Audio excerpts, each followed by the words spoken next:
At Kroger, we believe in higher standards for fresh. So we do up to a 27-point inspection on our produce. Like for oranges, we check for scarring and sunburn, allowing only the best produce to reach our shelves. Because when it comes to fresh for everyone, we believe the juice is worth the squeeze. Kroger, fresh for everyone. And now you'll find more ways to save on your favorites. When you download digital coupons, you can use up to 5 times in one transaction. Kroger, fresh for everyone.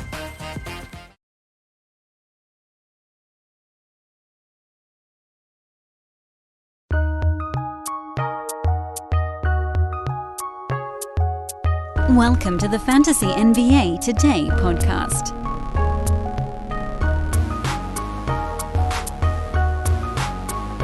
Don't you love a good Monday where the games end early? That was kind of magical. Latest game was Central Time on Monday night. Nothing in the mountains, nothing on the Pacific Coast. The games were all over by about 7:45 my time out here. And that was only because Memphis-San Antonio kind of trickled to the end. It was a hell of a game, by the way, but it did trickle. Unfortunately, of the 7 games, 4 of them were decided somewhat early, which led to some kind of goofball fantasy lines for a few guys, but also some very big ones. Couple little tidbits confirmation-wise, and some streamers. No rant at the beginning of today's show. This one might actually be a tiny bit shorter. We'll see. We'll see as we work our way through it. I always say that, and then I end up going 35, 40 minutes anyway. So, anyway. Welcome to the pod, everybody. It's Fantasy NBA Today. I'm your host, Dan Vespris. I guess that part is all sort of old hat by now. This show's a Sports Ethos presentation.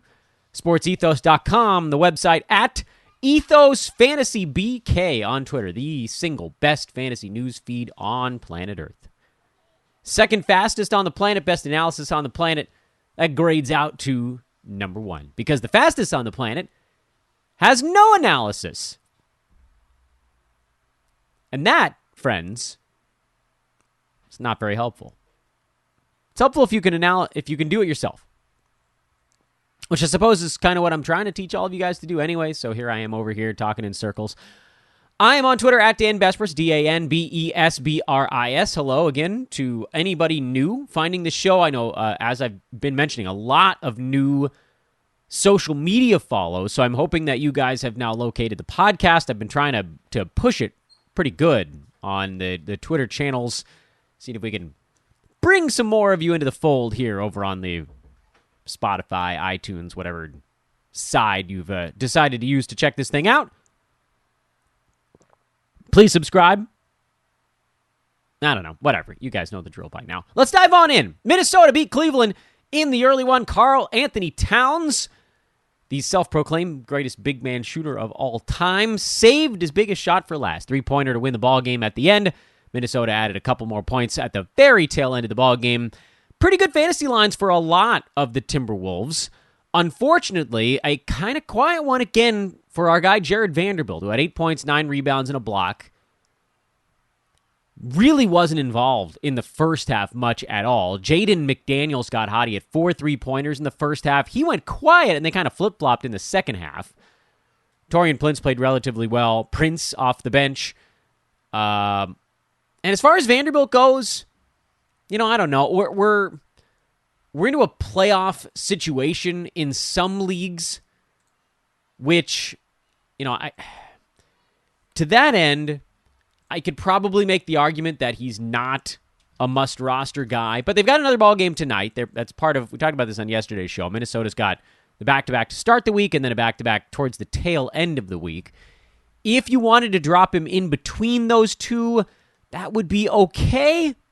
I do think ultimately we'll regret it. He gets a lot of his work done with those hustle stats, the rebounds, the steals, the blocks, field goal percent, that kind of thing. So when he's having quiet nights, they're going to be really quiet because he's not going to score. I think we can hang on, but I get it. You don't have to. Patrick Beverley, nice ball game. 11 points, 2 boards, 6 assists, a steal, 3 blocks, and 3 3-pointers. I mean, every time I start to look at Bev like, should I still be trotting this guy out there? He goes and puts up a line like this one, and then I'm like, oh, yeah, that's why. That is a delectable roto line. There really isn't a whole lot on the Minnesota side of the ledger, though. The Cleveland side, on the other hand, Darius Garland still without a firm timetable. Karis LeVert without a firm timetable, so just keep rolling Brandon Goodwin out there. Even if Rajon Rondo magically reemerges. And Cleveland, by the way, they're in a little bit of trouble without their two main horses right now, but the other guys are trying to make it work. Kevin Love snapped back into place. Remember we mentioned holding on to him on yesterday's podcast. He was just kind of finding his way with Lauri Markkanen stepping in and taking a lot of shots. But Love took 10 shots, remember, in like 13 minutes of that last ball game. So 14 shots, 7 free throws in 26 minutes. That was good. Jared Allen was good. Brandon Goodwin was great as a fill-in. Cedi Osman even had 21 off the bench, but you're not taking that plunge. That's a little bit too inconsistent. Goodwin is the stream on this team, and then just nice to see Kevin Love, get it back into place. That's where we knew he was going to be, and it was all just about hanging on long enough to get there. Indiana, without Malcolm Brogdon, went back to being bad again. It's kind of the way things have been. Tyrese Halliburton put up another big ball game, as he will do pretty much every game, with or without Brogdon. Chris Duarte was an interesting one. His big toe's been acting up. He didn't make it through this ball game. Jalen Smith got ejected in the middle of a really big ball game, which, frankly, kind of screwed up our ability to figure out what was going on with this team, because Isaiah Jackson picked up 2 fouls in 3 minutes, and then they just sat him the rest of the first half. He did have, however, a pretty good second half. Played about 15 minutes in the second half, and I think he had all 6 points and 4 of his rebounds and both block shots in the second. I mean, obviously this was not a good ball game, but he does have 10 blocks in 3 games since the All-Star break. So you're hanging on to Isaiah Jackson. O'Shea Brissett, 6 points, 6 boards, 2 assists. Remember in yesterday's show, I mentioned him as a guy who really does profile more as a points league type option. And you saw it here. The percentages are not good. So if the popcorn stuff goes away, the whole thing comes apart fast. I'm not a big Brissett guy in 9 category formats. I think I've made that clear. I'll make it clear again. The guy that I've had my eye on, so Halliburton's a go, Buddy Hield's a go, Malcolm Brogdon's a go when he's playing. That's an obvious one. Isaiah Jackson is a guy I'm starting right now. I know there are going to be these slow ball games from time to time. I'm not that worried about it. I think it'll balance out okay. Jalen Smith is the one that kind of was hanging in the balance, which I think we talked about on yesterday's podcast. And 14 points, 8 rebounds in 25 minutes. What I said on yesterday's show was that it seemed like we needed to get him up to about 28, 29 minutes to guarantee fantasy value. And he would have gotten there if not for the ejection in this ball game. So, I don't know what Miles Turner's deal is at this point. I think you can pick up Jalen Smith. It feels pretty reasonable at this point. Like, I don't think I see anything usurping his 25 minutes a ball game. The problem, of course, with Smith is that he's not the shot blocker that Isaiah Jackson is. Smith is going to be the guy who gets you decent percentages in both. He can do both. Field goal percent, remember he was at 56% with the Suns. He only had 46% he was 46% with the Suns. He's at 56% with Indiana. But only about a block per 36 at both stops, really. It was like about a block and a half per 36 with Phoenix. But again, as we're seeing the minutes go up, the block rate has decreased a little bit. So it's mostly points, rebounds, good percentages, and he is mixing in some three-pointers as well, which is, not horrible. He has like a really degraded Lauri Markkanen, Kevin Love type of stat line is what we're seeing. And it's not what you'd expect, because we thought we saw some defensive prowess with Phoenix, but I think it was a bit overblown. So he really is points, boards, threes, and percentages. And that's an interesting combination. And to that end, I think he belongs on fantasy teams right now. He's been pretty good since the All-Star break, inside the top 100 over that stretch, because when you have good percentages, your other stuff doesn't have to be as good. Add him. Screw it. Add him. Add Jalen Smith. I'm going to spend the next 25 minutes trying to figure out who the hell I'm dropping to pick up Jalen Smith, but I'll figure something out. Somebody can get cast into the ocean. I don't know who on my roster, but I'll figure it out. Maybe Gary Payton, who we already figured out is a nice stream for tonight because news broke yesterday that Klay Thompson's still under the weather. Unrelated. On the Orlando side, Markelle Fultz, season debut, 16 minutes, 10 and 6. That's a really nice start for him. His minutes are going to stay low for a while. He's not going to play in back-to-backs, probably the entire season. I don't know that the efficiency and usage sticks as the minutes go up. The Magic have a lot to sort out. They have Jalen Suggs, who had 14 and 10, was trying to sort of show that he should stick. Cole Anthony had a bad game, maybe while trying to show that he should stick. I truly don't know. I really don't know how this thing is going to shake out. Gary Harris is in a lot of trouble because R.J. Hampton is back and Fultz is back. So there's a ridiculous logjam going on with that team. Mo Bamba, 30 minutes, 15 and 10, a steal and a block. Told you guys to hang on to Mo. It's not exciting, but the minutes have been enough. What to do with all the guards on this team? I'm not adding Markelle Fultz.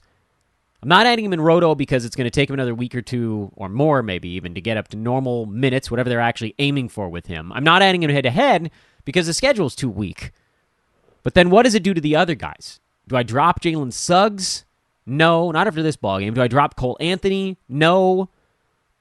Although admittedly, these guys were better suited for head-to-head formats anywhere, where a bad game here and there, like you just pile up the stats and you hope for a good week at the right time. I think if we're looking at it from a games cap standpoint, which is basically like, look, we'll start guys that are more or less inside the top 115, 120. That's in a 12-team league, that's startable. I don't know that any of those three guards are inside the top 120 when they're all up to full speed. Keep that in mind. You don't have to make the move right now, but get ready for it. Miami was up pretty big on Chicago, and the minutes tell the story more than the score does. DeMar DeRozan had a rare off game. Ayo Dosunmu bounced back, so that was nice. Vooch was not good. He got owned by Bam Adebayo. Zach LaVine was pretty quiet. Miami, it turns out, is a very good basketball team. This was without Kyle Lowry again, so Gabe Vincent stepped up with a big fill-in game. I mean, they just get games from everybody. Miami just gets stuff from everybody. Adebayo has been incredible since he came back from injury. Tyler Hero had a better one. Jimmy Butler had 4 steals in the first quarter and then didn't need to do much the rest of the way. They're a machine, man. Beat up on the Bulls. No moves from this one. No moves. Chicago, you're still starting the same 4 guys right now. And then we'll keep an eye. Alex Caruso, I think, is about due back at practice, but that means he's still a couple weeks away. We haven't heard much from Lonzo Ball. Blah, blah, blah. 3 games into the recap, that means it's time for us to remind you guys of our buddies over at ThriveFantasy.com and the Thrive Fantasy app.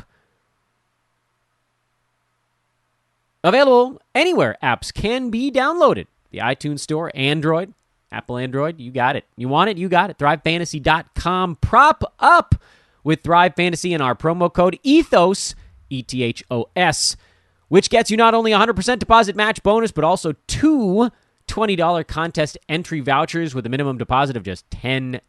Put in $10 into your account. They'll match it with another 10, and you get those 2 $20 vouchers, so you actually get $60 of play for a $10 deposit. We've got winning stories coming from so many sports ethosians. It was easier to call everybody hoopballers.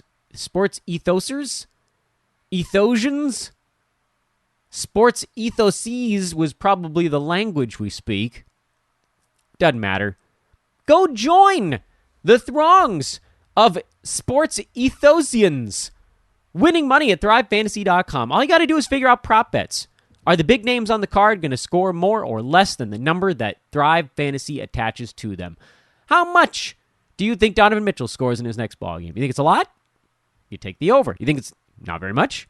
You take the under. You pick 10 out of 20 names on the board. If you rack up wins in your prop guesses, then you win money. ThriveFantasy.com. Promo code ethos. Toronto blew out Brooklyn. Poor Brooklyn. No superstars in this ballgame. Andre Drummond had his knee buckle weird, and he tried to play through it, but he wasn't quite the same. LaMarcus Aldridge got a little extra run. And what we've been talking about on the Brooklyn side, both centers are probably worth hanging on to. We saw Nick Claxton roll up some garbage time minutes in this one, but he generally hasn't been in the rotation of late. Goran Dragic played 17 minutes.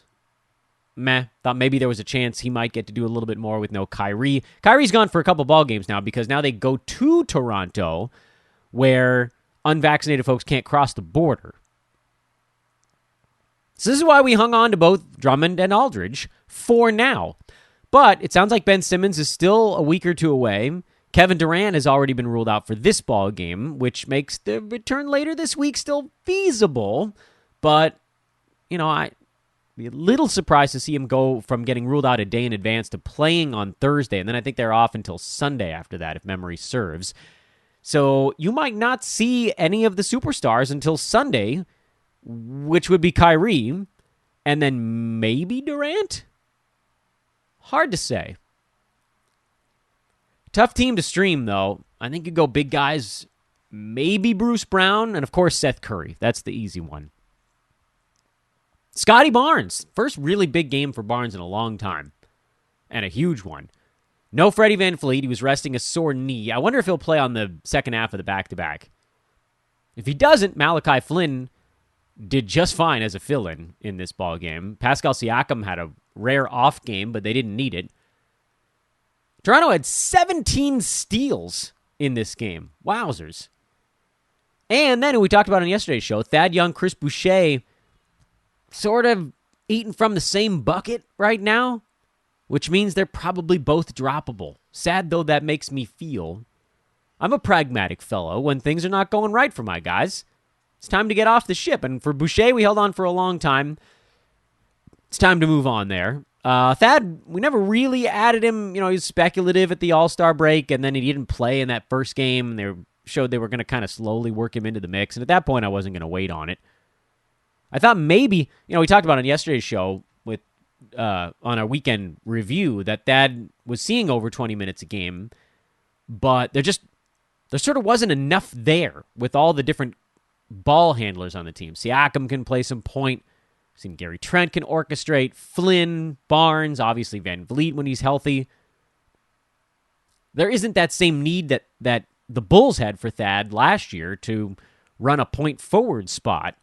Get Zach LaVine the ball in the right spot. Toronto has plenty of guys that can do that. So those guys don't need to be on your fantasy team. Sacramento blew out Oklahoma City, though Shai Gilgeous-Alexander certainly did his best to keep him in it with 37, 10, and 7. That's a big ball game. Sacramento, interesting lineup choices. No Mo Harkless for this one. So they rolled Trey Lyles as the starting power forward, and he blew up for 24 points. Okay, I'm not adding him. Harrison Barnes, Domantas Sabonis, De'Aaron Fox, who stunk it up at the free throw line again, but those are the three guys you trust. Dante DiVincenzo was hot off the bench. I don't care. Justin Holiday was cold as a starter. Meh. Davion Mitchell was fine. Meh. Damian Jones is your backup center with no Rashawn Holmes. Meh. Don't care. Three main guys. That's it. I am curious on the Oklahoma City side. Someone's got to do something. Because Josh Giddey's out. Alexei Pokusevski, 9 points, 8 boards, 5 assists, 2 steals, 2 blocks. Every once in a while he flashes that fantasy potential. I don't know if we can trust it. I don't know that we can trust almost anything because the Thunder are missing a bunch of key guys right now. Notably, Dort and Giddey, who slot in behind Gilgeous-Alexander as the number 2 and number 3 options in whatever order you want to put them in. So everybody's moved way up the pecking order right now. Trey Mann, 11, 3, and 4. Kind of a quiet game, but he'd been playing a little bit better. Darius Bazley played 29 minutes. I mean, the second highest scoring total on the Thunder in this game was 12 behind Shea's 37. It makes it hard to pick a second guy you might want to trot out there on this team. I do think Trey Mann is your other option right now, potentially, although in game cap roto, I think I'm only going Shea for the moment. Head-to-head, you might venture into some of this other stuff. I know they're not a terrible playoff schedule, depending on what week it starts for you. But they're a little ugly right now. I thought Darius Bazley might do a little bit more in this game. I didn't play him, because you guys know I kind of detest Bazley's fantasy game. But I thought he might do a little bit more. I mean, they really do mix and match. There's no guarantee of who's going to get the minutes on a given night. Another blowout. Milwaukee blew out Charlotte. Giannis a perfect 14 for 14 at the free throw line. How about that weirdness? Anyway, main four guys from Milwaukee. No surprises there. On the Charlotte side, Montrezl Harrell, another cold ball game, although he played plenty of minutes. He just went 1 for 8 from the field. Otherwise, it would have been a perfectly reasonable game. PJ Washington was fine. LaMelo, Terry Rozier, those are the guys that actually put up the numbers. I still think you can stream Montrez and PJ while Gordon Hayward is out. Easy. Keep it easy. Complicate things. And then Memphis beat San Antonio behind Ja Morant's 52. Well, he's gone bananas here lately. DeJounte Murray got ejected relatively late in this ballgame, so he got most of his fantasy numbers in beforehand. Doug McDermott had 5 assists. That was notable, but I don't care, really. Devin Vassell, fine. He was fine again. Jakob Poeltl, solid again. Lonnie Walker had 22, don't care. Keldon Johnson, 10 and 8. He's been better lately. I've been trying to be a little more kind to Keldon Johnson. He's probably startable these days. I mean, he's definitely startable in points formats. He's probably startable in 9-cat lately because his usage has gotten so high. And then on the Memphis side, I was a little bit disappointed to see Brandon Clark only get 16 minutes, but at least he played.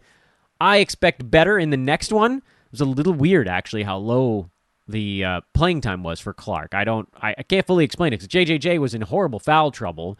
Usually that kind of guarantees that Clark is going to get enough playing time, but it just sort of didn't in this one. Steven Adams has been on a weird little heater for Memphis, so he's getting a bunch.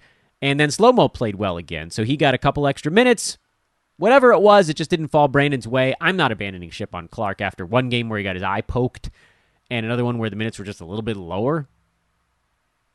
What are you going to do, man? He was a +4. It's not like he was in units that were losing, but, so whatever. DeAnthony Melton, solid. Again, 15 and 6. Steal block, couple three-pointers. He's been on a much better run lately. Things have kind of settled, seemingly, for Melton, so I'm going to just hang on to whatever Grizz I've got. I can tell you right now, the second you start Steven Adams, whatever this is going to run out. I feel pretty confident of that. We're only 25 minutes into this show. I can't wrap up a podcast in 25 minutes, can I? Could this just be a shorter one? I guess it could. It's really, at this point, it's kind of too late in the year to do, long form, buy low, sell high segments on a podcast. We could do homework. We could do homework for Tuesday night, but I kind of would rather do that on Twitter. Force you guys to get over there on social so you can, be up to the minute on everything that's going on. We'll just give you guys a little break. Today will be a slightly shorter show. Oh, you know what? I lied. I did have one thing I wanted to talk about, and we mentioned it not in passing so much in a previous edition of Fantasy NBA Today, but we did talk about it a little. But now we have a bit more clarity on two things, actually, because as we were recording the show, news broke that OG Anunoby has been upgraded to questionable for tonight, which is a massive deal. And it's one of those things where everybody's like, do I drop? I was like, you got to get a timeline first. You got to get a timeline before you drop somebody. And if they refuse to give you a timeline of any kind, like even out indefinitely, would have been more than what we had on OG. What we had on OG was he was going to get a second opinion, so we knew more information was coming. And this effectively is more information that's coming. The more information is that he's been upgraded to questionable. So the second opinion was like, hey, man, maybe you can play through this and you'll be okay. So hopefully you guys didn't drop OG. This is why you always exercise a little bit of patience. Freddy Vanvleet also upgraded to questionable. I really do wonder. 5-game week for Toronto. I get the feeling they're just going to sit VanVleet in back-to-backs here for that knee. And if there's a game where it's flaring up, even in a non-back-to-back, he sits it. But I think the plan is probably to try to get him in for all non-back-to-back affairs. We'll see how that goes. And the other thing, and this is the one that might take a little bit longer, I put out a question on Sunday on social media that was basically, hey, who do you guys want covered by fantasy analysts? And I got 80 replies to that question, and I literally went through every single one of them, and I cataloged every name that was given to me. And interestingly enough, the 2 names that came up 7 times in 80 replies were Herb Jones, who I just did a Twitter thread on. So if you guys want my opinion on Herb Jones, you got to go over to social at Dan Vespris.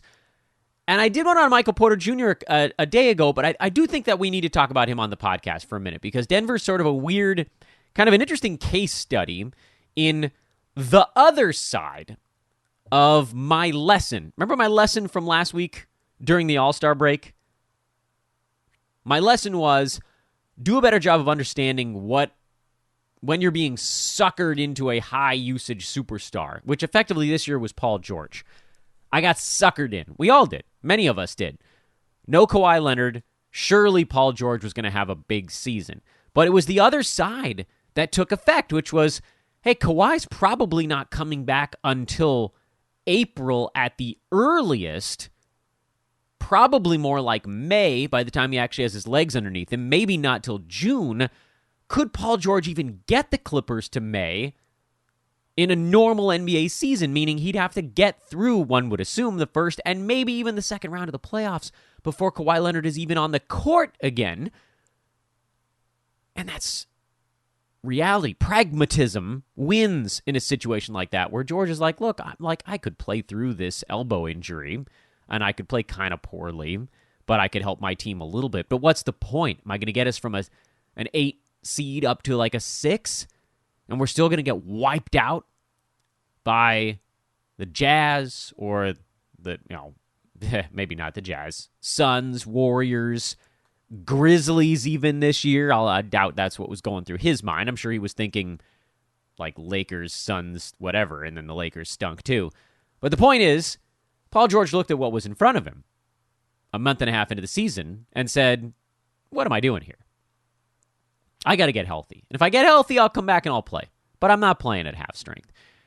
On the other side, Nicole Yokic, who I don't know how many injuries he's played through this season. They haven't told us much. Whatever it is, it's been pretty minor by all accounts. But if he had something that was a click above minor, I think he would have played through it. Now maybe he doesn't have to. Nuggets are in the 6 seed. I don't think they want to fall back to the 7. That puts them in the play-in tournament. So there is still a pretty good impetus for Denver to keep going. They got the same record as the Mavericks. Nuggets are 11 games over 500, and they've won 6 games in a row. That's all Jokic going full bore. And the reason he's gone full bore is because, we can infer, maybe is a better way to describe it. We don't know any of these things to be true. But based on the fact that Jokic has just been out there day after day after day after day, and Paul George has not, and if you look at the other side, Bradley Beal, not. Look at the teams where, and for Beal, he wasn't missing a superstar. They traded their star player for a bunch of miscellaneous pieces, and that didn't work out. The 2 examples really this year are Denver, and the Clippers in the Western Conference. You might even expand that to the Blazers when you think about Dame going through the abdominal thing and then just sort of like sputtering out and not really wanting to fight with the same unit again. You can expand our offering to include the Wizards and the Blazers. But the 2 examples that I think go head-to-head in the most interesting way are the Nuggets and the Clippers. Because with the Nuggets, we've watched every one of those guys play through as much as humanly possible.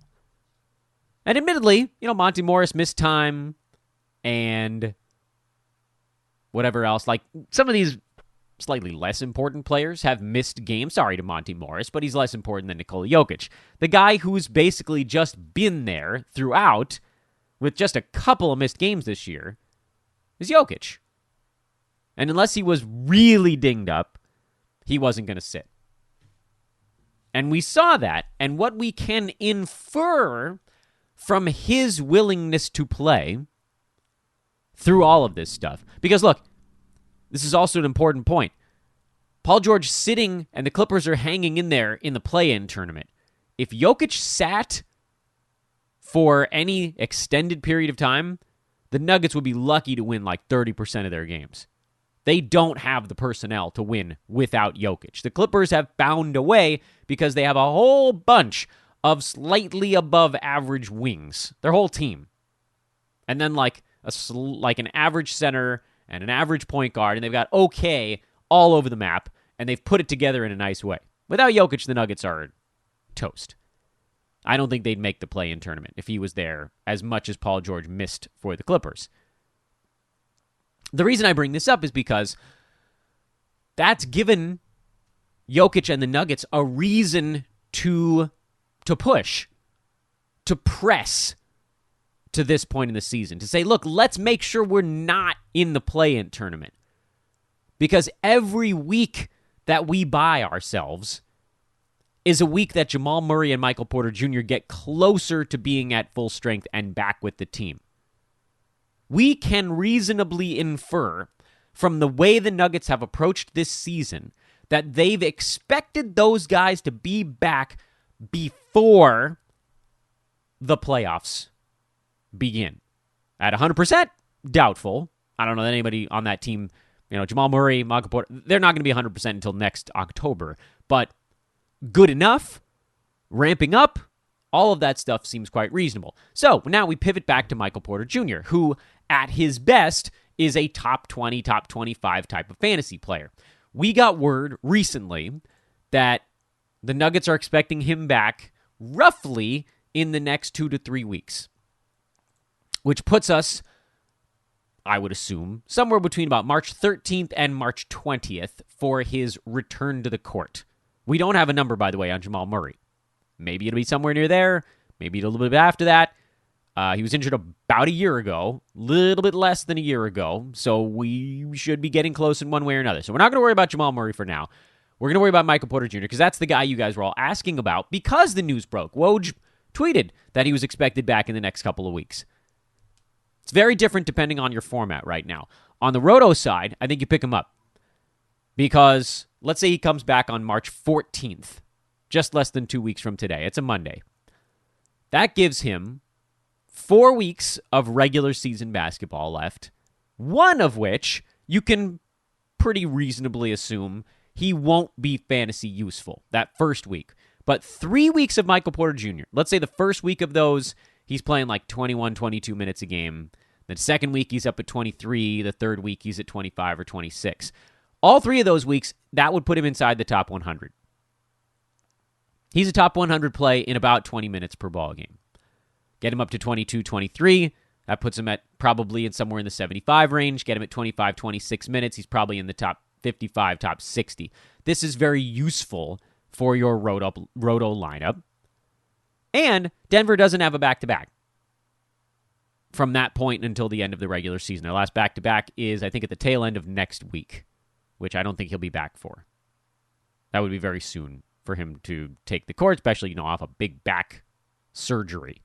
So Roto, fine. Games cap format, I mean, you might as well. There really aren't guys on the wire where you're like, oh, cool. Like, with 2 weeks left in the regular season, there's a pretty reasonable shot I can get 6 or 7 games of, like, top 60 production out of this guy. That's probably what you're looking at there. Head-to-head, on the other hand, I don't think I can touch him in any daily head-to-head format.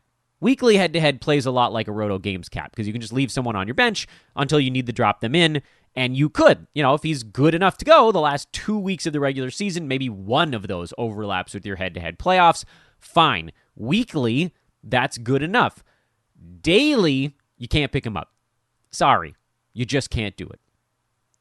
Even if your playoffs started on March 14th and ran for 3 weeks, which would be, that would leave a week at the end of the regular season. Your playoffs might even start on March 21st.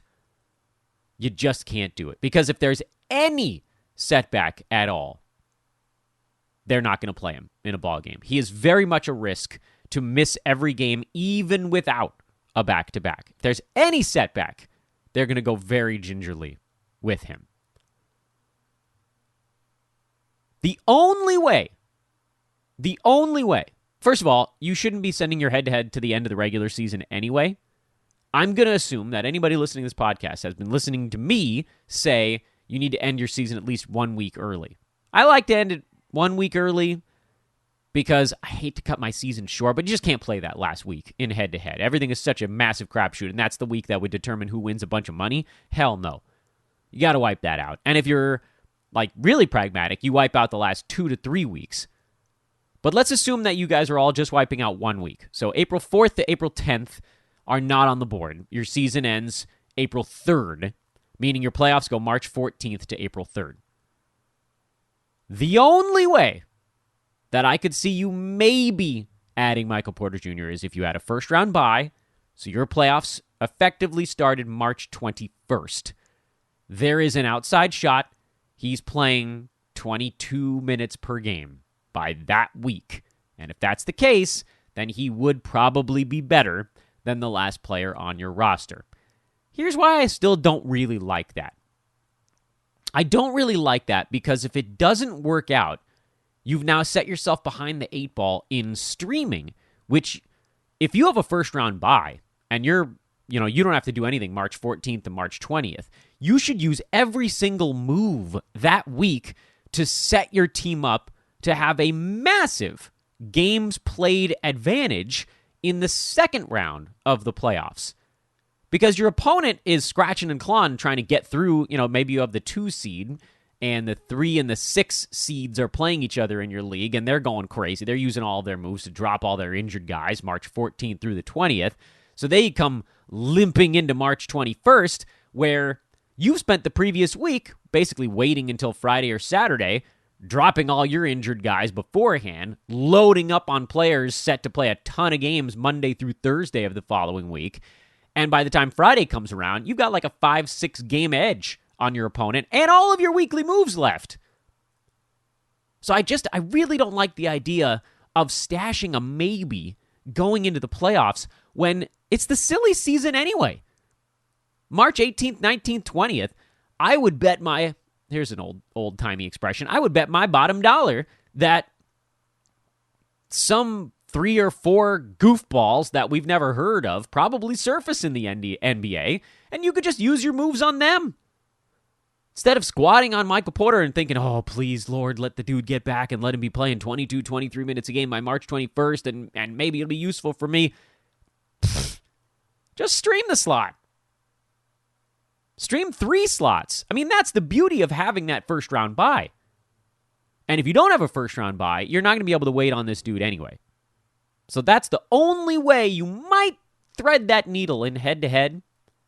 You know what? Here, I'll give you the only way. If your league goes to the very end of the regular season, April 10th, and you have a first-round bye, meaning your playoffs start March 28th, yeah, you could probably stash him then, but your league shouldn't go that late.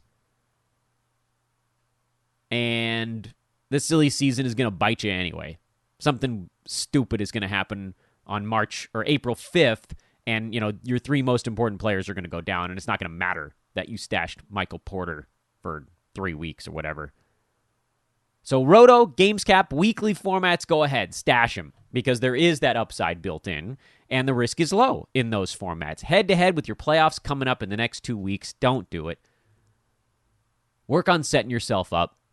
Set yourself up. I mean, here's the thing. Most head-to-head leagues, first and second place win money. It's not usually winner take all these days because things are so screwy at the end of the regular season. You try to create that small buffer. If you make it to the finals, if you have a first-round bye in the playoffs and you set yourself up to have a 6, 7, 8, 9 game played advantage in the semifinals, you're basically printing a ticket to money in the finals. And then you figure it out from there. And for now, we'll just take it over to social. At Dan Vespris on Twitter. I hope to talk to you over there. Not even going to hit you with any more promos at the end of the show. Unless you want a prize. That's the last promo. If you want a prize, hit me up on Twitter. DANBESBRIS. I will talk to you over there. We'll talk to you guys tomorrow, everybody. Enjoy your Tuesday. So long.